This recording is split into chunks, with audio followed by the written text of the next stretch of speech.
तो हेलो बच्चों, कैसे हो आप लोग? बढ़िया ना? बढ़िया।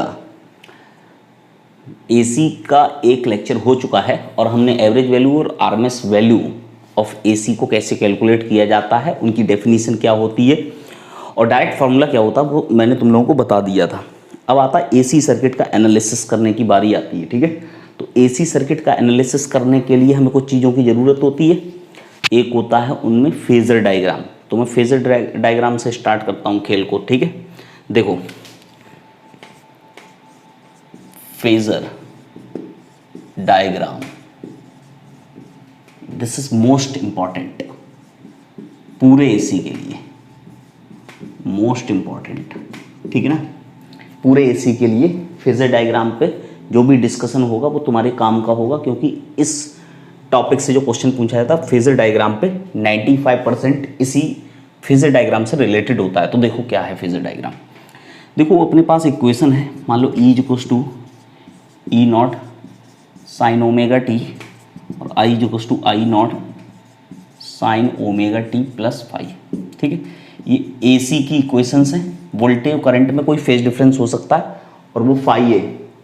वोल्टेज और करंट के बीच में कोई भी फेज डिफरेंस हो सकता है और वो क्या है, वो फाई है। अब फेजर डायग्राम इन इक्वेशन के लिए कैसे बनाया जाता है उसको सीखो। देखो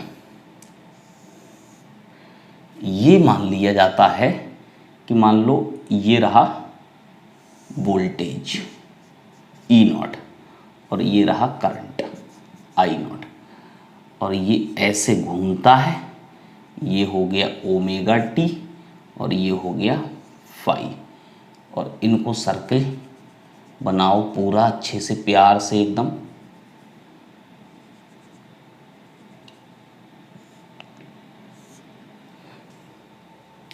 थोड़ा टेढ़ा बना है जो हम चाहते नहीं, कभी ना चाहते हुए हो जाता है। ये दूसरा, जिसका जो भी सर्कल बने उसका सर्कल बना लो। देखो है क्या कहानी, सर्कल मैंने क्यों बनाए दो, कुछ पॉइंट्स हैं फेजर डायग्राम के लिए। This is used for analysis of AC circuit. ठीक, पहली बात, किसी भी एसी सर्किट के कंप्लीट एनालिसिस के लिए फेजर डायग्राम का यूज होगा। ठीक है, पहली बात। दूसरी बात, this is made between peak values of voltage and current. ये दूसरी बात, पीक वैल्यूज के बीच में,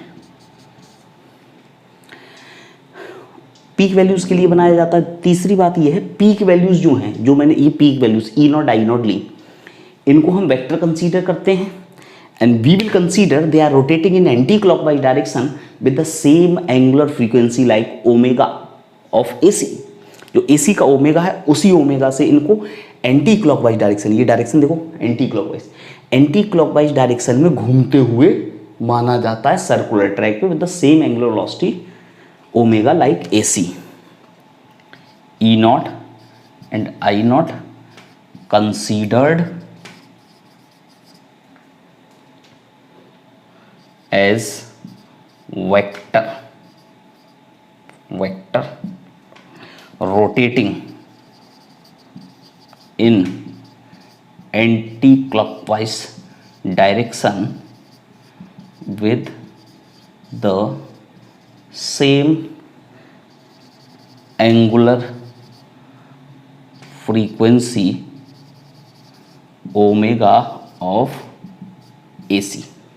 ठीक है, E naught and I naught considered as vector rotating in anti clockwise direction the same angular frequency omega of AC।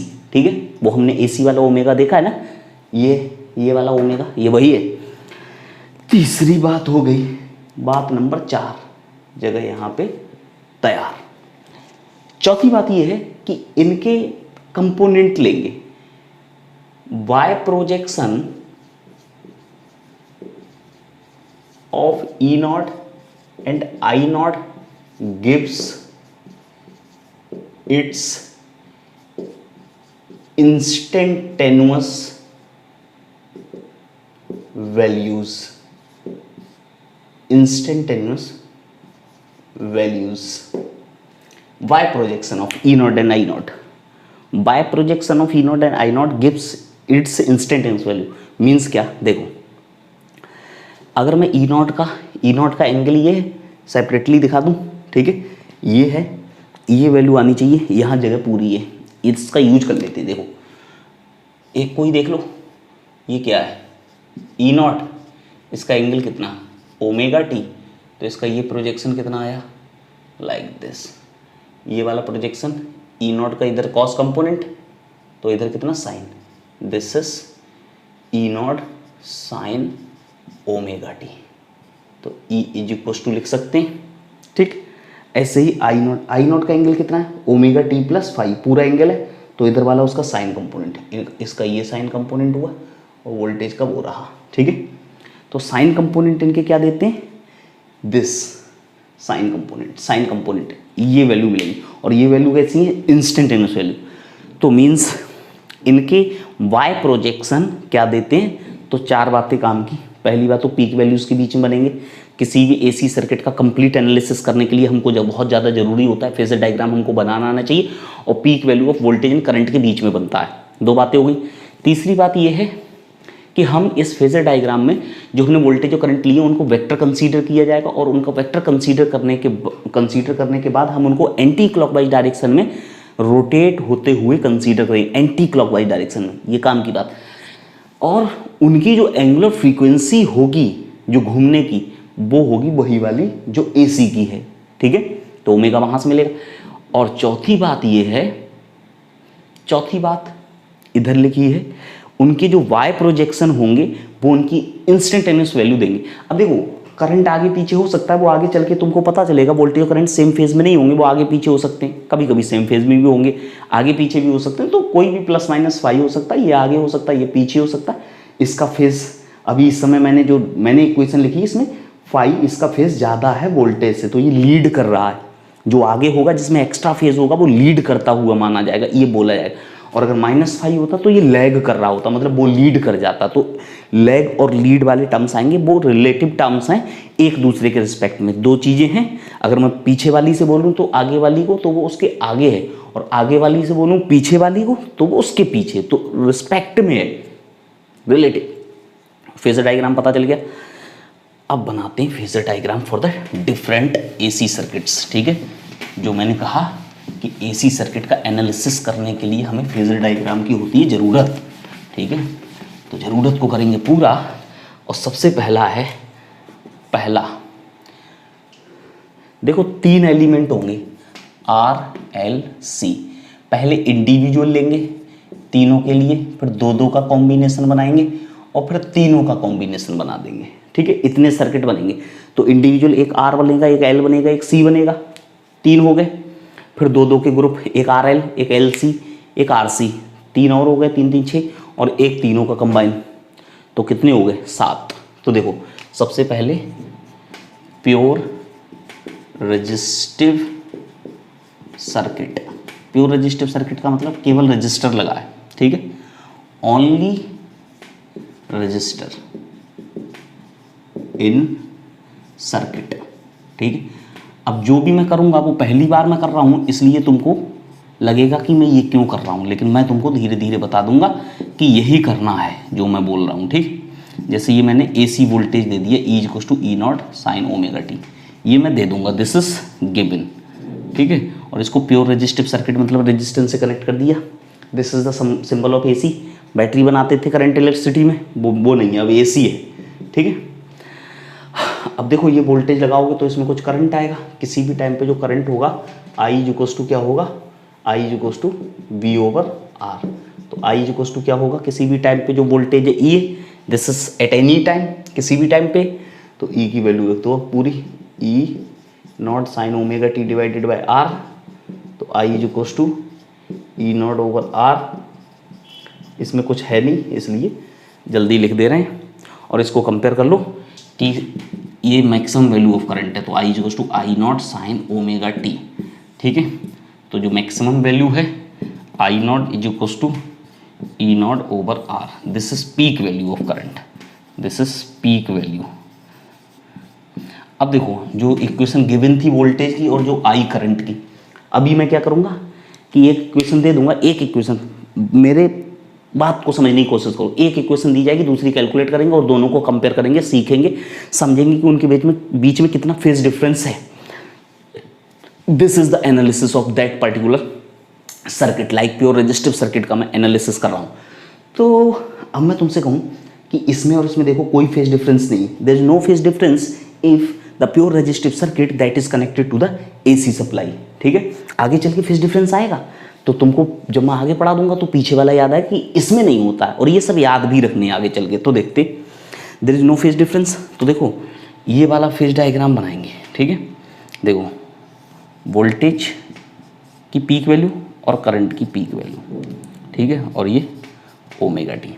ठीक है, इसका किसी भी समय बाय प्रोजेक्शन लो तो वही इक्वेशंस मिलेंगी, बाय प्रोजेक्शन लेने पे, ठीक है, बाय प्रोजेक्शन लेने पे यही इक्वेशंस मिलेंगी, तो ये मिल जाएगा। अब तुम इस बात को देखो कि सेम डायरेक्शन में है, मैंने इधर बना दी, मैं इधर भी बना सकता था, लेकिन क्या है कि ओमेगा टी का एक्स्ट्रा ये वाला तो है ही दोनों में, तो वाई कंपोनेंट प्यार से मिले जिससे ये इक्वेशन सेटिस्फाई हो जाए, तो इसलिए इधर बनाया। और दोनों सेम डायरेक्शन में है, कोई एक्स्ट्रा फेज नहीं, एक्स्ट्रा फेज होता तो आगे पीछे होते, ई नॉट इधर होता, आई नॉट इधर होता, या फिर इधर होता। ठीक, वो आगे चल के तुमको पता चलेगा। सोचना अगर किसी में +30 आई में आ गया, +30 आया तो वो इससे 30 डिग्री आगे जाएगा, 30 डिग्री आगे चला जाएगा ना। ठीक है, सेम फेज में, तो सेम फेज में इसलिए सेम लाइन पे है। ठीक है, वाई प्रोजेक्शन इंस्टेंटेनियस वैल्यू दे देगा। ठीक है, अब ये प्योर रेजिस्टिव सर्किट हो गया, उसका पूरा एनालिसिस हो गया। ठीक, अब आगे बढ़ते हैं, अब लेते हैं प्योर कैपेसिटिव सर्किट। एक कैपेसिटर लगाएंगे केवल, ठीक है, फिर उसके बाद प्योर इंडक्टिव सर्किट लेंगे, एक इंडक्टर कॉइल लगाएंगे केवल। देखो pure capacitive circuit, pure capacitive circuit, pure capacitive circuit में केवल कैपेसिटर है और उसको एसी से कनेक्ट कर दिया। ठीक है, और ये वोल्टेज की इक्वेशन मैंने तुमको दे दी कि ये वोल्टेज वहाँ पे लगाया, तो यहाँ मान लो करंट, ठीक है, और ये सी। तो देखो किसी भी टाइम पे at any time charge on capacitor कितना होगा, Q is equals to C V, तो Q is equals to C E की value E not sine omega T, I is equals to क्या होता है D Q over D T. हमको current की equation चाहिए तो मुझे डिफ्रेंशिएट करना पड़ेगा इसको, तो डिफ्रेंशिएट करो D Q over D T is equals to C E not sine का differentiation cos omega T into omega, this is I is equals to E not over 1 over omega C into cos omega T. ठीक है, यहाँ आई not का form बनाने की कोशिश कर रहे हैं, इसलिए जो ये ओमेगा इंटू सी है वो नीचे भेज दिया, तो ये बन जाएगा E not over X C, 1 over omega C को एक्स सी लिख रहे हैं। ठीक है, चलो अब ये लाइन खींचने की कोई ज़रूरत नहीं है, this is cos omega T. तो करंट की इक्वेशन देखो क्या बन रही है, करंट की इक्वेशन बन रही है दिस इज, इसको लिख लो आई नॉट। ठीक है, यहाँ पे मैं साइड में ये चीज़ लिख रहा हूँ, यहाँ आ रही है X is equal to 1 over omega C और E not over X C is equal to I not.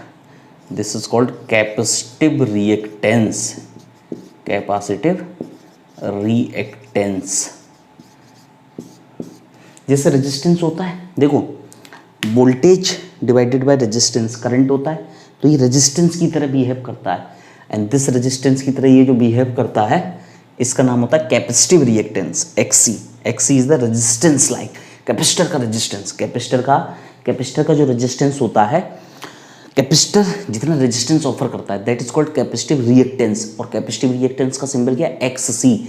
ऐसे ही आगे चल के इंडक्टिव रिएक्टेंस आएगा, इंडक्टर का रेजिस्टेंस उसका सिंबल होगा एक्स एल, और X C is equals to 1/ω/c that is capacitive reactance. तो वोल्टेज डिवाइडेड बाय रेजिस्टेंस ही तो करंट होता है, तो I is equals to I naught cos omega T. ये आ गई। अब दोनों इक्वेशन को, ये तो रही वोल्टेज वाली, ये पहली। अब इन दोनों को कंपेयर करने के लिए एक चीज़ सबसे ज़्यादा ज़रूरी है, और वो है कि दोनों साइन के फॉर्म में हों तो कंपेयर करना आसान। तो sine 90 plus theta is equals to cos theta, तो दिस इज, इसको लिख लो ऐसे, this is sine 90 plus theta, तो प्लस 90 लिख लो, तो sine 90 plus theta is equals to cos theta. तो देखो इसमें 90 एक्स्ट्रा है इसके रिस्पेक्ट में, तो करंट लीड कर रहा है 90 डिग्री। तो दो डायग्राम बनाता हूँ मैं, एक तो इसका फेजर ऐसे बनाओ, जैसे अगर वोल्टेज यहाँ, तो वोल्टेज से करंट 90 डिग्री लीड करेगा। अब करंट थोड़ा कम होता है क्योंकि करंट वोल्टेज को रेजिस्टेंस से डिवाइड करने के बाद मिलता है करंट, इसलिए थोड़ा कम है, इसलिए उसका मैग्नीट्यूड कम बनाया, वो छोटा बनाया। और वोल्टेज ज़्यादा होता है तो वोल्टेज की लेंथ ज़्यादा बनाइए, और इसको मान लो ओमेगा टी, और इनके बीच में एंगल है 90, ठीक है। तो अगर देखा जाए तो इसका यहाँ से लेंगे ना, ये रेफरेंस लाइन है, इससे ही लेते हैं, तो यहाँ से इसका एंगल ओमेगा टी, इसमें ओमेगा टी है, और इसका एंगल कितना ओमेगा टी प्लस 90, तो उसमें ओमेगा टी प्लस 90 है, ठीक है। तो यहाँ से इसका आई का एंगल पूरा ये है, and this is omega T plus 90। अब जो लीड कर रहा है वो इधर आए, क्योंकि एंटी क्लॉकवाइज डायरेक्शन घूमते हैं, तो इसके आगे इधर होगा ये, तो ऐसे घूमते ना एंटी क्लॉकवाइज, तो आगे तो ये होगा, ये घूम के आगे पहुँच चुका है और आगे इधर पहुँचेगा, तो लीड कर रहा है। यहाँ पे हम कहेंगे दो बातें कह सकते हैं, आइदर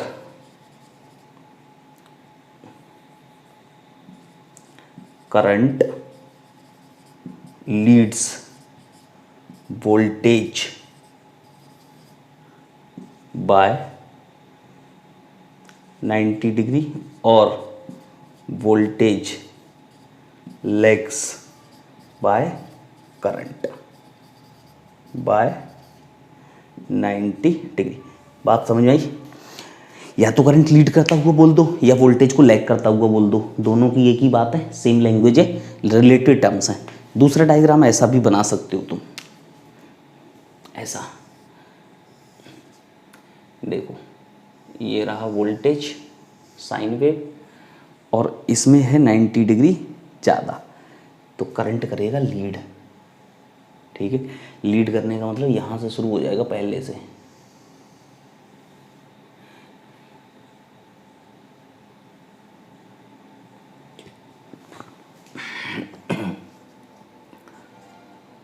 इधर E और I, इधर T,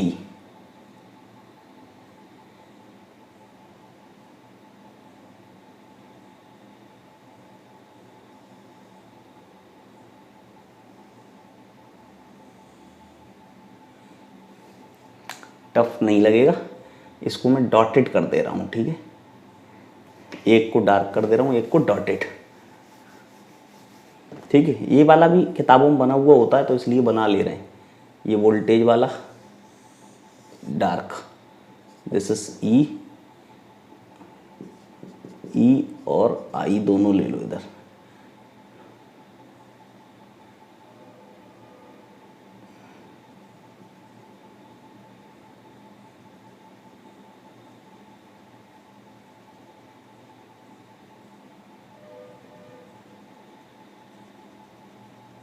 ठीक है। 90 डिग्री का, जब ये जीरो होता है तो ये मैक्सिमम, जब ये जीरो होता है तो ये मैक्सिमम, जब ये जीरो होता है, जीरो होता है तो ये मैक्सिमम, जब ये, ठीक है। 90 डिग्री का ये करंट वाला है और ये वोल्टेज वाला है, ठीक है।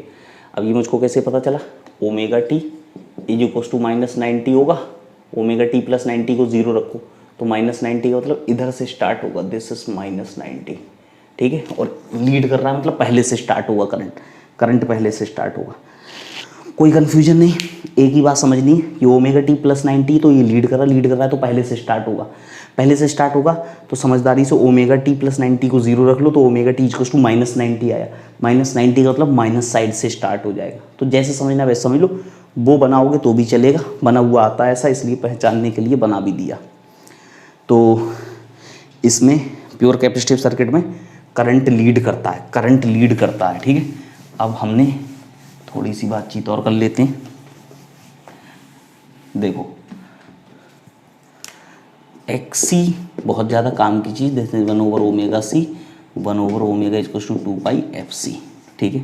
कैपेसिटर का behaviour, behaviour of capacitor for, दो पार्ट कर लेते हैं, इधर DC और इधर AC के लिए।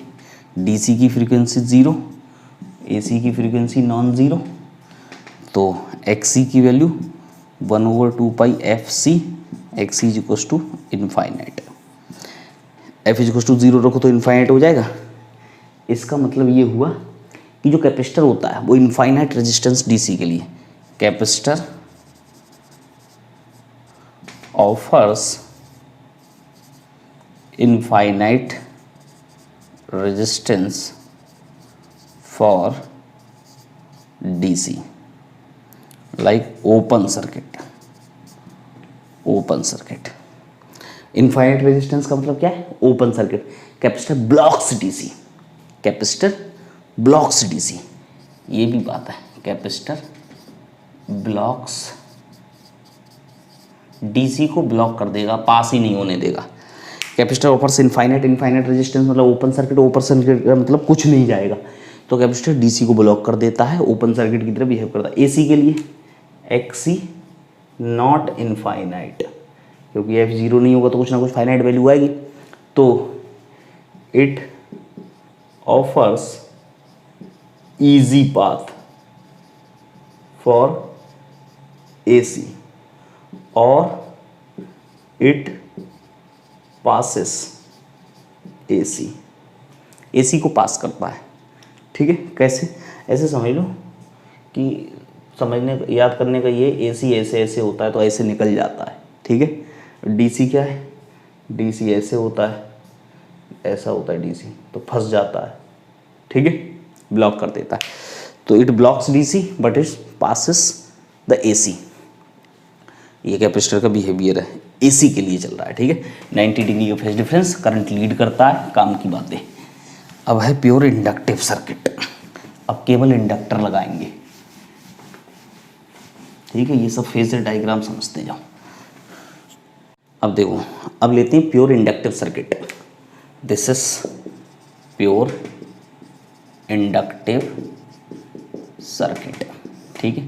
प्योर इंडक्टिव सर्किट में केवल इंडक्टर लगाएंगे। दिस इज इंडक्टर, ठीक है, and this is E is equals to E0 sine omega T given होता है। इंडक्टर L, कुछ करंट, हमें करंट चाहिए, हम करंट निकालेंगे। करंट की इक्वेशन निकालने के लिए वोल्टेज अक्रॉस इंडक्टर लिखो LdI/dt, फिर DI is equals to E/L dt, DI is equals to E0 sine omega T over L dt।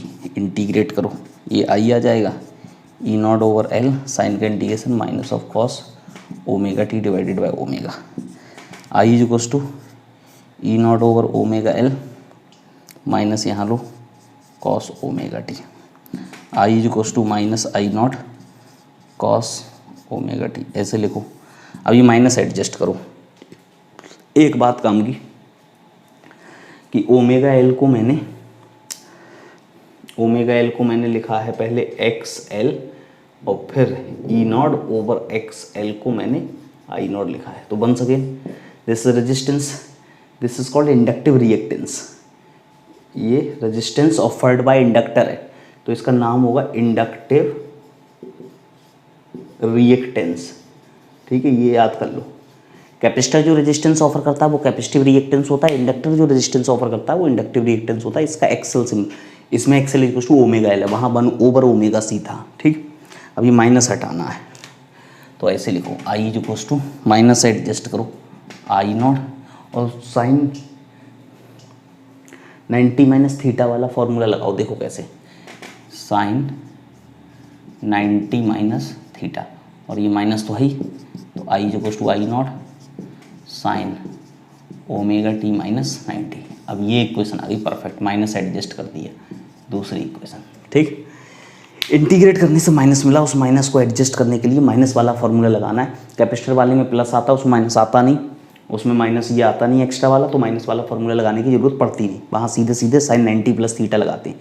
यहाँ 90 माइनस क्यों लगा रहे हैं? क्योंकि माइनस साइन आया, उसको एडजस्ट कर लेंगे तो ये आ गया। अब इसमें तुम देखो पहली और दूसरी इक्वेशन को। पहली इक्वेशन कौन सी थी? वो थी E is equals to E not sine omega T. कौन सी थी? पहली। अब पहली और दूसरी को देखो, कौन लीड कर रहा है भाई? करंट 90 डिग्री पीछे, करंट लैग कर रहा है, तो या तो कह दो current lags voltage by 90 degree, current lags voltage by 90 degree, या फिर voltage leads current by 90 degree. ये ठीक है, दोनों में से कोई बात तो याद कर लो, एक याद कर लो कि वोल्टेज इंडक्टर वाले में वोल्टेज डोमिनेटिंग है, ऐसे समझ लो वोल्टेज लीड करता है। तो याद आ जाएगा कि करंट कैपेसिटर में करंट लीड करता है, कैपेसिटर में वोल्टा वाला लीड करता है, ठीक है, उसमें करंट लीड करता है बस, और 90 डिग्री लीड करता है। Inductive reactance X L is equals to नया आया ओमेगा एल। अब तुम देखो इनका फेजर डायग्राम, ठीक है, अपनी इक्वेशन तो ये है ही, मैं फेजर डायग्राम इधर बनाता हूँ। फेजर, ठीक है, ये सबको पता चल चुका है, लिख दिया। फेजर बना रहा हूँ।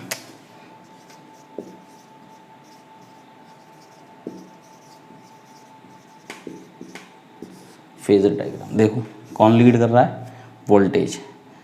तो अगर वोल्टेज को तो मैं यहाँ बना लूँ तो करंट लैग कर रहा है, करंट पीछे बनाओ, क्योंकि इधर से घूमता है ना ऐसे, तो ये आगे है, ये पीछे, ये बाद में इधर आएगा, ये आगे निकल जाएगा। और कितना लीड कर रहा है? 90 डिग्री। और ये एंगल कितना है? Omega T.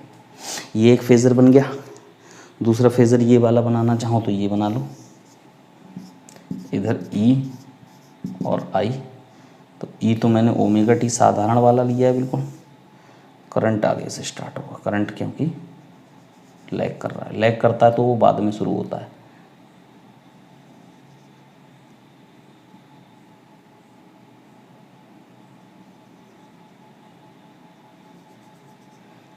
ठीक है, परफेक्टली 90 डिग्री है, क्योंकि एक में कॉस है एक में साइन है, माइनस 90 है, तो आगे से ये करंट वाला है, बाद में शुरू हुआ है जो लैग कर रहा है।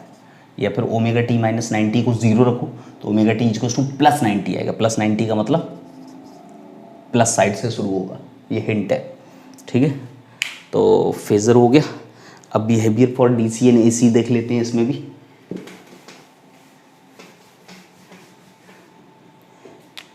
बिहेवियर फॉर इधर डीसी और इधर एसी, ठीक है। देखो X L is equals to omega L mean 2 pi F L, तो 0 हो गया क्योंकि डीसी की फ्रीक्वेंसी कितनी? 0। तो no resistance for DC. DC के लिए easy path short circuit, short circuit. DC के लिए कैसा? शॉर्ट सर्किट की तरह बिहेव करता है, ठीक है। और एसी के लिए X L is equals to non zero, मतलब इसके लिए 0, इसके लिए 0 ज़्यादा है तो थोड़ा तो अपोज करेगा, अपोजेस फॉर एसी, एसी के लिए अपोज करता है, ठीक है। तो उल्टा है, कैपेसिटर डीसी को ब्लॉक करता था, ये डीसी को बहुत प्यार से। अब देखो एक बात समझो, जो हमने आरएल सर्किट जाना है थोड़ा बहुत, तो आरएल सर्किट में हम एक बात को तो अच्छे तरीके से जानते हैं कि आरएल सर्किट में स्टडी स्टेट पे इंडक्टर कैसा शॉर्ट सर्किट हो जाता था। तो वही चीज़ है, ये स्टडी स्टेट की बात होती है डीसी में यहाँ पे तो केवल, ठीक है। तो स्टडी स्टेट में कैसा हो जाता है? शॉर्ट, तो शॉर्ट है ये। तो वो वाली बातें हैं, इनफाइनाइट वाली, स्टडी स्टेट वाली, ठीक है। तो दोनों का फेजर डायग्राम और वो सब बन गया। देखो अब कॉम्बिनेशन ले लेते हैं दो का, ठीक है। आरएल सर्किट, सबसे पहले आरएल फिर आरसी, ठीक है। तो दोनों पैरेलल में ही ले रहा हूँ, ठीक है।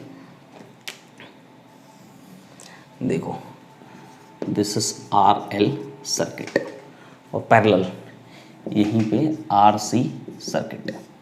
ठीक, देखो RL सर्किट क्या है, RL सर्किट अब ग्रुप वाले ले रहे हैं, एक इंडक्टर और एक रजिस्टर और AC से कनेक्ट कर दिए। इसमें देखना शुरुआत कैसे होगी, कॉम्बिनेशन वाले में। ठीक, इसमें क्या है ना, फेजर से शुरुआत करनी पड़ेगी। कहाँ से शुरुआत करेंगे कॉम्बिनेशन वाले में, फेजर से। ठीक है, सिमिलरली यहाँ पे RC, ठीक है, बिल्कुल एक जैसे ही हैं, एक में C है एक में L है। फेजर से शुरुआत करेंगे, देखो कैसे, देखो दोनों सीरीज में है तो करंट तो दोनों में सेम जाएगा। ठीक है, तो करंट को रेफरेंस मान लो I0। Voltage across register current के सेम फेज में होता है पहले वाले से, प्योर रेजिस्टिव वाले से। इसके अक्रॉस वोल्टेज देखो, करंट तो सीरीज में ना तो सेम जाएगा, तो करंट को रेफरेंस ले लो। ठीक है, करंट मान लो peak value of current I0 है, करंट को रेफरेंस ले लिया। रजिस्टर के अक्रॉस वोल्टेज सेम फेज में होता है, इंडक्टर के अक्रॉस वोल्टेज करंट से 90 डिग्री लीड करता है। अभी यही सीख के आए। ठीक, अब इन दोनों का रिजल्टेंट निकालो EL, क्योंकि टोटल वोल्टेज बहुत समझदारी से आएगा, यही सीखना है। ये वेक्टर है, दो वोल्टेज 90 डिग्री में, तो ये आया रिजल्टेंट वोल्टेज E0। ये है करंट और ये है इनके बीच में फेज डिफरेंस। ठीक है, तो देखो जो रिजल्टेंट वोल्टेज E0 है वो होगा रूट में ER² प्लस E0²। मैंने कहा था वेक्टर मानते हैं, देखो एक वेक्टर इधर है दूसरा वेक्टर इधर है, इन दोनों का रिजल्टेंट 90 डिग्री पे E0 ऐसे आया, E0 is equal to this. और देखो अब E0 को कैसे लिखेंगे, देखो वोल्टेज अक्रॉस रजिस्टर कितना होगा I0 into R, voltage across whole square तो लगा ही है, वोल्टेज अक्रॉस ये वाला वोल्टेज अक्रॉस इंडक्टर EL, तो ये कितना होता है I इंटू XL, इसका स्क्वायर। ठीक है, तो E0 ओवर आ गया I0 कॉमन लेके नीचे आ गया, रूट में क्या रह गया R² प्लस XL²। अब total voltage divided by total current पूरे सर्किट का, E0 क्या है टोटल वोल्टेज और I0 क्या है total current. Total voltage equals to total current, total voltage divided by total current is total resistance of circuit. Total voltage divided by total current, total resistance of circuit. और total resistance of circuit का यहाँ नया नाम आएगा combination के लिए। जैसे pure capacitor के लिए क्या था कैपेसिटिव रिएक्टेंस, प्योर इंडक्टर के लिए क्या था इंडक्टिव रिएक्टेंस, कॉम्बिनेशन के लिए बोला जाएगा इम्पीडेंस। दोनों को मिला के जो टोटल रेजिस्टेंस होगा, इंडिविजुअल का अलग नाम मिला के अलग नाम, दोनों का मिला के जो टोटल रेजिस्टेंस होगा। केवल रेजिस्टेंस नहीं बोल सकते, रेजिस्टेंस इसको बोलते हैं, और केवल इंडक्टिव रिएक्टेंस भी नहीं बोल सकते, वो इसको बोलते हैं। दोनों का जो ओवरऑल इफेक्ट है उसका नाम होता है impedance. This is the symbol is Z, और वो इम्पीडेंस ये है R² plus XL²। This Z is called impedance, नया नाम है, संभाल लेना। ठीक है, कहीं खो दो इसको। इम्पीडेंस, इम्पीडेंस पूछा जाता है बहुत ज़्यादा। फेज डिफरेंस, जो करंट है ये वाला और ये रिजल्टेंट वोल्टेज, ये तो इंडिविजुअल है ना ER और EL, इसका और इसका E0 टोटल वोल्टेज। तो टोटल वोल्टेज टोटल करंट के बीच में जो एंगल है उसे बोलते हैं फेज डिफरेंस। फेज डिफरेंस तो tan phi simple, perpendicular over base, perpendicular line EL को रिप्रेजेंट कर रही है, EL over ER, I0 XL over I0 R। तो tan phi के दो फॉर्मूले, एक XL ओवर R, दूसरा EL ओवर ER। ठीक है, ये हुआ वो फेजर डायग्राम भी तुम्हारे सामने है, और इम्पीडेंस और फेज डिफरेंस ही पूछा जाएगा। ठीक, यहाँ आओ, इसका फेजर बनाओ। फेजर से शुरुआत होगी, कॉम्बिनेशन में बात समझ लो। सीरीज में है तो करंट सेम, वोल्टेज से अक्रॉस द रजिस्टर, करंट के सेम डायरेक्शन में, वोल्टेज अक्रॉस कैपेसिटर करंट से लैग कर जाता है। ठीक है, इससे लैग कर जाएगा तो भाई लीड करता तो इधर जाता, लैग कर जाएगा तो पीछे चला जाएगा, इधर चला जाएगा। तो इन दोनों का रिजल्टेंट कितना आया, वो तो रिजल्टेंट वोल्टेज ही होगा E0, बाकी टोटल करंट और टोटल वोल्टेज के बीच का एंगल कितना है फाई है। तो देखो अब क्या आएगा, अगर मैं कहूँ टोटल वोल्टेज ई नॉट जो होता है वो रूट में वही 90 डिग्री पे ही है, फिर से E R square plus E C square, E naught is equal to root में आई नॉट आर का square plus I naught X C का स्क्वायर, आई नॉट कॉमन है के नीचे आ जाएगा, E not over I not बिल्कुल वही चल रहा है, कुछ नया नहीं है, प्लस एक्स सी स्क्वायर, ये फिर इम्पीडेंस बनेगा आर सी सर्किट का, impedance of the circuit, impedance of the circuit root में R square plus X C square. याद रखने का तरीका, दोनों रेजिस्टेंस का 90 डिग्री है इसलिए रूट में। और फेज़र कैसे आएगा, फेज़र तो यही है, फेज डिफरेंस कैसे आएगा, tan phi is equal to, अब नीचे है तो tan phi is equal to E C over E R, I naught X C over I naught R, तो tan phi X C over R. बाद में नीचे है तो माइनस लगा सकते हो, कोई दिक्कत नहीं है, ये है, ठीक है। तो देखो एक बात समझो, देखो अगर केवल इंडक्टर होता तो फेज़ होता 90, केवल रजिस्टर होता तो फेज़ होता 0, ठीक है। फेज डिफरेंस कितना होता है 0, लेकिन इसमें जो फेज डिफरेंस होगा वो 0 से तो होगा ज़्यादा और 90 से होगा कम, 0 से 90 के बीच होगा। इसमें जो फेज डिफरेंस होगा वो 0 से तो होगा कम, लेकिन -90 से होगा ज़्यादा। -90 से मतलब ये इधर की तरफ माइनस है तो वो 45 हो सकता है, माइनस में 50 हो सकता है, माइनस में 60, 70, 75 हो सकता है, लेकिन माइनस का 90 नहीं हो सकता। केवल प्योर कैपेसिटर के लिए माइनस का 90 होता और प्योर रजिस्टर के लिए 0 होता। तो ना 0 है ना -90, उनके बीच में कुछ भी हो सकता है, ठीक है। तो इनसे घबराने की जरूरत नहीं, बिल्कुल आसान हैं और बहुत ही प्यारे हैं, ठीक है। अब ये दो कॉम्बिनेशन हो गए, अब मैं LC वाला बताता हूँ तुमको। LC वाला देखो, LC वाले में क्या है,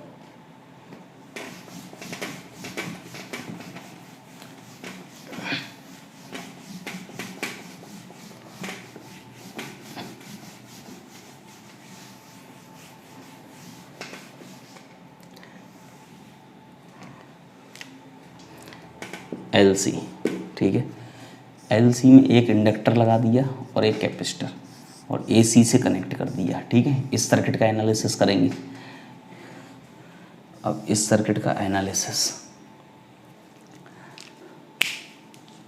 इस सर्किट का एनालिसिस करने के लिए फिर से फेज़र से ही शुरुआत करेंगे। फेज़र बनाएं, फेज़र बनाने की कोशिश कर ली जाए और मैं तुमको बताऊं कि फेज़र बना सकते हैं हम लोग। अब तो तुम भी बना सकते हो, लेकिन बहुत सारे बच्चे अभी भी सोच रहे हैं ये सब कर क्या रहे हैं सर, ये हो क्या रहा है, ठीक है। तो उनके लिए मैं बता दूं ये कुछ ज़रूरी काम हो रहा है, सही है ना, बहुत ज़्यादा ज़रूरी काम है और तुम भी उसमें पार्टिसिपेट करो, समझो। तो देखो फेज़र डायग्राम बनाना, देखो करंट तो सीरीज़ में सेम है तो करंट तो आई नॉट भेज ही दो, ठीक है। करंट कैसा, आई नॉट, ये मेरा सबसे मेन पॉइंट है। सीरीज़ में इसलिए करंट तो सेम जाना ही है, उसमें कोई डाउट वाली बात नहीं, ठीक। अब आई नोट हो गया। अब सुनो, वोल्टेज अक्रॉस इंडक्टर, इंडक्टर लगा ना, वोल्टेज अक्रॉस इंडक्टर करंट से लीड कर जाएगा, वोल्टेज अक्रॉस कैपेसिटर करंट से लैग कर जाएगा, ठीक है। अब देखो हमें तो वोल्टेज और करंट के बीच में ही रिलेशन समझना है, तो रिजल्टेंट वोल्टेज दो वेक्टर अपोजिट डायरेक्शन में आ गए तो रिजल्टेंट आ जाएगा इनका डिफरेंस। तो मान लो ये 10 है और ये 2 है तो 8 आएगा इधर, this will be EL minus EC। अब डिफरेंस है, हो सकता है वो ज़्यादा हो सकता है ये ज़्यादा हो, मैंने मान लिया है लेट, यहाँ पे मैंने मान लिया कि EL is greater than EC, कोई से एक ज़्यादा हो सकता है, जिधर ज़्यादा होगा वेक्टर उधर ही आता है, बाकी अपोजिट तो डिफरेंस निकलता है। तो ये देखो बस, तो दिस विल बी, इनका डिफरेंस है, ये रिजल्टेंट वोल्टेज है E नॉट, ठीक है। तो रिजल्टेंट वोल्टेज E नॉट कैसे लिखा जाएगा, EL माइनस EC, तो E naught is equal to I naught XL minus I naught XC, तो E naught over I naught is equal to XL minus XC। इसमें root नहीं लगा, बाकी E naught over I naught circuit का impedance ही होता है, इसका इम्पीडेंस सीधे XL माइनस XC या XC माइनस XL, जो ज़्यादा है उसमें कम वाले को सब्ट्रैक्ट करके डायरेक्ट इम्पीडेंस लिख सकते हैं। कई बार इम्पीडेंस ही पूछा जाता है, ठीक है। तो फैमिलियर हो जाओ। फाई को तो मैं ज़्यादा कुछ करूँगा नहीं, फाई तो 90 है, प्लस माइनस 90 लिख देता हूँ, कोई सा भी हो सकता है नीचे वाला बड़ा होगा तो नीचे होगा नेट वोल्टेज तो -90 होगा, ऊपर वाला बड़ा होगा तो ऊपर होगा नेट वोल्टेज तो +90 होगा। तो कुछ भी हो सकता है +-90 में से, इसके अलावा कुछ नहीं होगा, ठीक है, +-90 ही होगा, क्योंकि करंट ऐसे है, वोल्टेज या ऊपर आएगा या नीचे आएगा, तो वो +-90 होगा, ठीक। तो मैंने 2 के कॉम्बिनेशन वाले सारे सर्किट तुमको बता दिए। अब बचा है 3 के कॉम्बिनेशन वाला, लेकिन उससे पहले मैं थोड़ा सा और इसमें ज्ञान तुमको दे दूं, वो क्या है उसको समझ लेते हैं, थोड़ा सा खेल खेल लेते हैं। देखो मान लो एक छोटा सा क्वेश्चन मैं ले रहा हूँ, ठीक है, मैंने कहा ये RL सर्किट AC है, ठीक है, इसके अक्रॉस वोल्टेज 50 वोल्ट है, ठीक है, और इसके अक्रॉस भी मान लो, चलो 50 छोड़ो, ये ले लो 30 वोल्ट है, और ये मान लो 40 वोल्ट है, ठीक। तो रिजल्टेंट वोल्टेज कितना होगा? देन रिजल्टेंट, एक चीज़ से बिल्कुल फैमिलियर हो जाओ जो मैंने तुमको सिखाया है, वो मैंने ये कहा था कि यहाँ पे भाई ये इसमें रिजल्टेंट वोल्टेज क्या होगा, E0 is equal to root में EL² प्लस ER², यही तो सिखाया अभी। 90 डिग्री पे आएंगे, फेजर बना के करना, अभी फेजर बनवाया है, चाहो तो कहूँ फिर से बना लो। Current reference, voltage across resistor, ER इधर आएगा, वोल्टेज अक्रॉस इंडक्टर, EC मतलब EL इधर आएगा, EL कितना 40, ER कितना 30, 40 और 30 90 डिग्री पे, तब जाके रिजल्टेंट आएगा। इस खेल को समझने की कोशिश करो तो वो 90 डिग्री आएगा। अब मैं कहता हूँ ये 2 के लिए डायग्राम कितनी बार बनाओगे, दिमाग में बन जाएगा अब तो E0 कितना आएगा रिजल्टेंट वोल्टेज, 40 का स्क्वायर 30 का स्क्वायर, 40 30 का स्क्वायर तुमको तो पता ही 50 का स्क्वायर होता है ना, ठीक है, 40 का 1600, 900 2500, तो 2500 का 50 वोल्ट आ जाएगा ना, ये है रिजल्टेंट वोल्टेज। तो रिजल्टेंट वोल्टेज कितना आएगा 50। अगर मैं कहूँ रिजल्टेंट वोल्टेज कितना आ गया 50, अब मैं इम्पीडेंस भी पूछ सकता हूँ, ठीक है, अभी तो मैं केवल वोल्टेज पूछ रहा हूँ, ठीक है, जैसे ये तो वोल्टेज पूछ लिया, चलो और एक वोल्टेज पूछ लेते हैं, ठीक है। तो ये सिंपल वाले करंट इलेक्ट्रिसिटी से थोड़ा सा अलग है। सिंपल वाले करंट और इलेक्ट्रिसिटी में हम क्या करते थे कि उसमें वोल्टेज इतना है जोड़ते थे, लेकिन यहाँ पे 90 डिग्री वाला भी केस लगेगा, वेक्टर रूल लग रहा है ना, वेक्टर रूल लग रहा है। जैसे अगर मैं तुमसे कहूँ कि मान लो ये कोई इंडक्टर और ये रजिस्टर, ठीक है, इधर AC लगा दिया, ठीक है, और यहाँ पे मैं कहता हूँ I = I0 sine ω t, I = 100 sine 100πt, ये इक्वेशन दे दी मैंने करंट की, सही है, इक्वेशन दे दी करंट की। और L =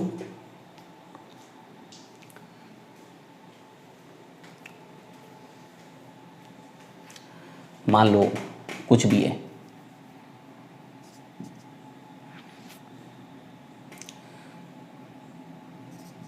$50 हेनरी है, ठीक है, और ये 10 ओम है, सही है। अब निकालो वोल्टेज अक्रॉस इंडक्टर कितना होगा I0 XL, I0 कितना 100, XL कितना ω_L, तो 100 × ω_L, ओमेगा कितना ये 100π, तो 100π, और L की वैल्यू 50, ठीक है। तो 50 को थोड़ा सा और अच्छा कर लें तो मिली हेनरी लिख लेते हैं, ठीक है। तो मिली हेनरी, मिली का मतलब 10⁻⁻3, 1 2 3 कट गए, 50 500π आ गया, ये आया वोल्टेज अक्रॉस इंडक्टर।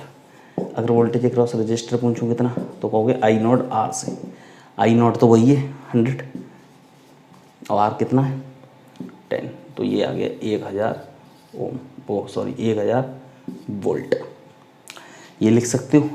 मैं तुम कहूँ वोल्टेज और करंट के बीच में फेज डिफरेंस कितना, phase difference between voltage and current, तो कितना होगा, वो फेज़र याद आए तो वो होता है फेज़र में EL ओवर ER, ठीक है, या फिर XL ओवर R। XL कितना है, XL = वो ω_L, ω_L = ये था तो 1 2 3 पूरा कट गया, 5 पाई कितना है 5 पाई, और रेजिस्टेंस कितना 10, तो π/2 आंसर आ गया।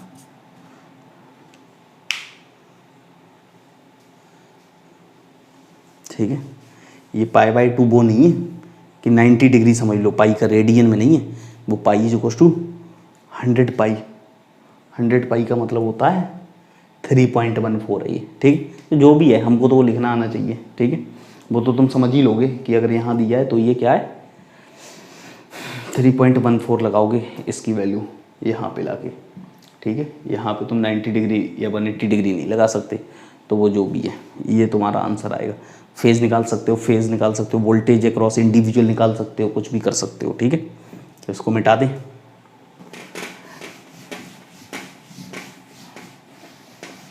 देखो और अच्छे से इसको बेवकूफ़ बनाने को कैसे दिया जाता है, देखो 2 क्वेश्चन दे रहा हूँ। क्वेश्चन नंबर 1 और क्वेश्चन नंबर 2। ठीक, ऐसे दे दिया, कहा ये इंडक्टर और एक रजिस्टर। ठीक है, और कहा यहाँ पे वोल्टमीटर लगा दिया और एक यहाँ वोल्टमीटर लगा दिया, ये V2 ये V1 और यहाँ AC लगा दिया। ठीक है,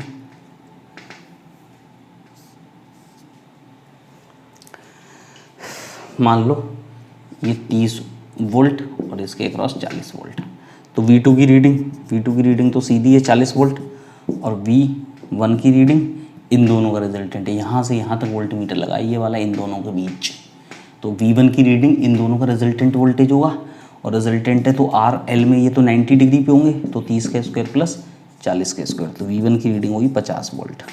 सही है, तो किस वोल्टमीटर की रीडिंग पूछ ली जाएगी भाई। नीचे वाला वोल्टमीटर तो इसके अक्रॉस लगा है, तो ये तो सीधे 40 है, तो 40 आ जाएगा, इसमें निकालने की जरूरत नहीं।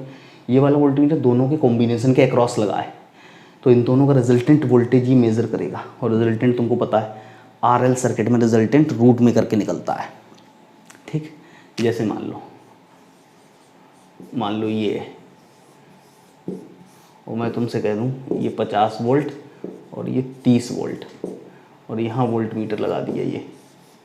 ठीक है, ज़्यादातर वोल्टमीटर लगा के वोल्टेज पूछ लिया जाता है, तो उस वोल्टमीटर की कितनी रीडिंग होगी भाई, दोनों अपोजिट होंगे, तो 50 माइनस 30 वोल्ट 20 वोल्ट आएगा। ये कितना आएगा 20 वोल्ट।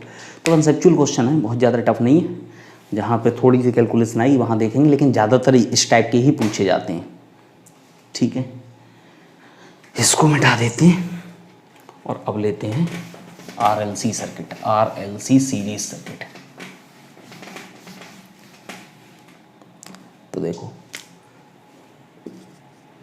RLC,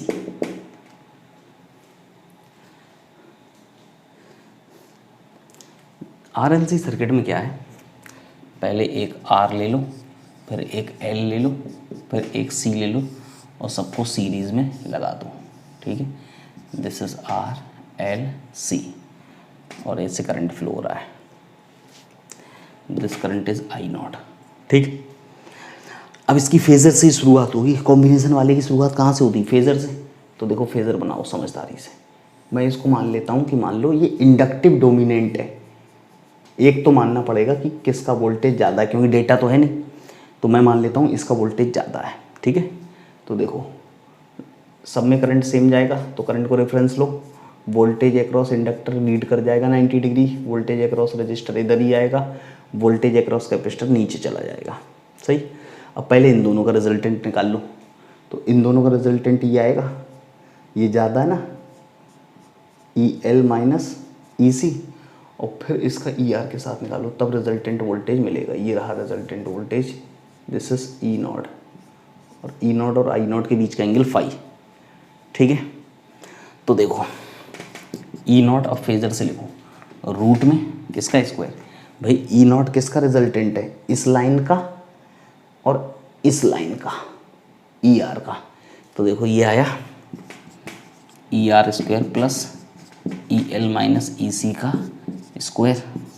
अब सबको पता है I0 R, I0 XL, I0 XC, तो I0 कॉमन होके नीचे आ गया, रूट में R square plus XL minus XC का होल स्क्वायर। और ये क्या होता है, इम्पीडेंस, इम्पीडेंस आ गया RLC सर्किट का, ठीक है। जो ज़्यादा होगा उसमें से कम वाला सब्ट्रैक्ट होगा। तो अगर इसका वोल्टेज की जगह इसका वोल्टेज ज़्यादा होगा तो XC वाला टर्म ज़्यादा है, तो XC माइनस XL लिखा जाएगा, ठीक। ये आ गया। अब tan phi निकालो, ठीक है। इम्पीडेंस के बाद tan phi की बारी आती है। तो tan phi इक्वल टू क्या है, EL minus EC over ER, सब में I नॉट है, I not XL I not XC, तो XL माइनस XC और ये I नॉट R, तो कट गया सब। तो this is tan phi। tan phi के दोनों फॉर्मूले, वोल्टेज के टर्म्स में और इंडक्टिव रिएक्टेंस के टर्म्स में। इम्पीडेंस को चाहो तो ऐसे भी लिख सकते हो, XL सबको पता है, XL इक्वल टू क्या है, सबको पता है, XL इक्वल टू है ओमेगा L और ये है 1 over omega C whole square, तो है ही। ओमेगा टर्म्स में लिख लो, omega equal to 2 pi f होता है, वो भी लिख सकते हैं। ये कहानी कुछ इतनी है, ठीक है। तो इसमें जो फाई होगा कहाँ से कहाँ तक होगा, देखो या तो रिजल्टेंट वोल्टेज इधर आएगा, या अगर ये ज़्यादा हुआ तो रिजल्टेंट वोल्टेज इधर आएगा। तो कहने का मतलब -π/2 से ज़्यादा +π/2 से कम, मतलब इसी रेंज में होगा। या तो इधर होगा या इधर होगा, तो इधर होगा इधर होगा, ठीक है। इधर बिल्कुल नहीं हो सकता, 90 पे नहीं जा सकता क्योंकि रेजिस्टेंस भी है, तो रेजिस्टेंस अपना इफेक्ट भी तो दिखाएगा ना। तो ये है, ये सीरीज LCR सर्किट है, तीनों को मिला। मतलब तुमको सच बताऊँ कुछ है ही नहीं, ठीक है, बिल्कुल कुछ नहीं है। फेज़ यहाँ से लगा लो। अगर तुमको देखो करंट की इक्वेशन लिखनी है तो I equal to I naught sine omega T, और वोल्टेज लिखनी तो I equal to I naught sine omega T plus phi, क्योंकि वोल्टेज में फाई एंगल थोड़ा ज़्यादा है, ठीक है। तो ओमेगा टी तो आना ही आना है, I equal to I naught sine omega T reference है ना, और ये आगे फाई, तो I equal to I naught sine omega T एक इक्वेशन, और दूसरी वाली कितनी आएगी, E equal to E naught sine omega T plus phi. अगर यही वोल्टेज होता नीचे तो E equal to E naught sine omega T minus phi, ठीक है। तो ये इंडक्टिव डोमिनेंट माना है तो ये ऊपर ही होगा, कैपेसिटिव डोमिनेंट होगा तो वोल्टेज किधर आएगा, नीचे वाले की साइड आएगा, तो वो माइनस करके फाई आ सकता है। तो वो कोई बड़ी बात नहीं है, आसान है थोड़ा सा, ठीक है। एक बार रिवाइज करोगे चीज़ें बिल्कुल आसान है, बस माइंड सेट ऐसा बनाना है, माइंड सेट बना के रखो बस। तो RLC सीरीज सर्किट ये हो गया। अब रेजोनेंस की कहानी को समझेंगे, ठीक है। इसके बाद आएगा रेजोनेंस। तो रेजोनेंस से पहले मैं तुमको एक दो बातें और बता दूं कि मान लो एक छोटा सा क्वेश्चन कि LCR को AC से जोड़ दिया, ठीक है, बड़ा कर ले रहे हैं थोड़ा, AC से जोड़ दिया,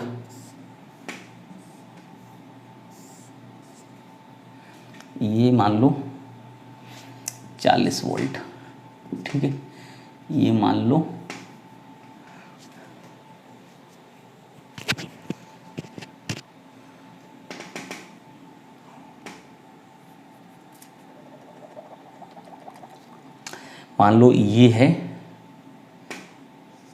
30 वोल्ट और ये है 10 वोल्ट, ठीक है। यहाँ लगाया 1 वोल्ट मीटर V1, इसकी रीडिंग क्या होगी, 1 वोल्ट मीटर यहाँ लगाया V2, इसकी रीडिंग क्या होगी, 1 वोल्ट मीटर ऐसे लगाया V3, इसकी रीडिंग क्या होगी, 1 वोल्ट मीटर ऐसे लगाया V4, इसकी रीडिंग क्या होगी, और 1 वोल्ट मीटर लगाया पूरा ऐसे V5, ठीक है।